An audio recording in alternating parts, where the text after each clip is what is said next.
महाविकास आघाडीमध्ये जागा वाटपाच्या चर्चा सुरू असतानाच प्रकाश आंबेडकरांमुळे या चर्चेत खंड पडण्याची शक्यता आहे।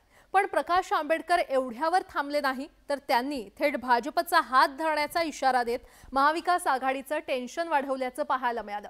नेमकं काय घडलं जाणून घेऊयात या रिपोर्टमधून। मंजुरी होऊन कायदा करून झाला, मी जायला तयार आहे। माझा असणारा क्लिअर कट असतं, त्याच्यामध्ये काही लपवाछपवी नसते त्याच्यामध्ये। वंचित बहुजन आघाडीचे प्रमुख डॉक्टर प्रकाश आंबेडकर यांनी महाविकास आघाडीला खडे बोल सुनावतानाच एक गंभीर इशाराही दिलाय। महाविकास आघाडीनं योग्य विचार केला नाही तर पर्यायानं भाजपसोबत जायला सुद्धा तयार असल्याचं मोठं विधान आंबेडकर यांनी केलं। पण त्यासाठी त्यांनी एक अट घातली आहे। मला ज्याच्याशी युती करायची त्याच्याशी उघडपणे करेन।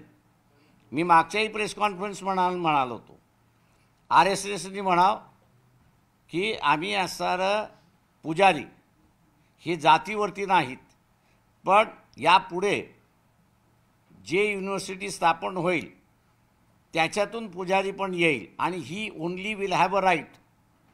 त्यांनी मान्य करा, मी त्यांच्याबरोबर बसायला तयार आहे। प्रकाश आंबेडकर यांनी भाजपसोबत जाण्याचा इशारा देतानाच काँग्रेसला पुन्हा एकदा लक्ष केलंय। त्यामुळे आंबेडकर यांच्या या इशाऱ्यावर काँग्रेसनंही खरमरीत पलटवार केल्याचं पाहायला मिळतंय। मोठ्या कष्टाने मेहनतीने या देशाला स्वातंत्र्य मिळालं। ते स्वातंत्र्य आज धोक्यात आलेलं आहे, संविधान धोक्यात आलेलं आहे, लोकशाही धोक्यात आलेलं आहे आणि म्हणून काँग्रेस त्या ठिकाणी ही लढाई लढते आहे। आणि त्याच्यामुळे काँग्रेसचं प्रमाणपत्र कोणी द्यावं या पद्धतीचं हे आम्हाला ते ठीक आहे, त्यांच्या पक्षाची भूमिका त्यांनी मांडावी। ते काय करतात नाही करत तो त्यांचा भाग आहे, त्याच्यामुळे आम्हाला प्रमाणपत्र द्यायची गरज नाही।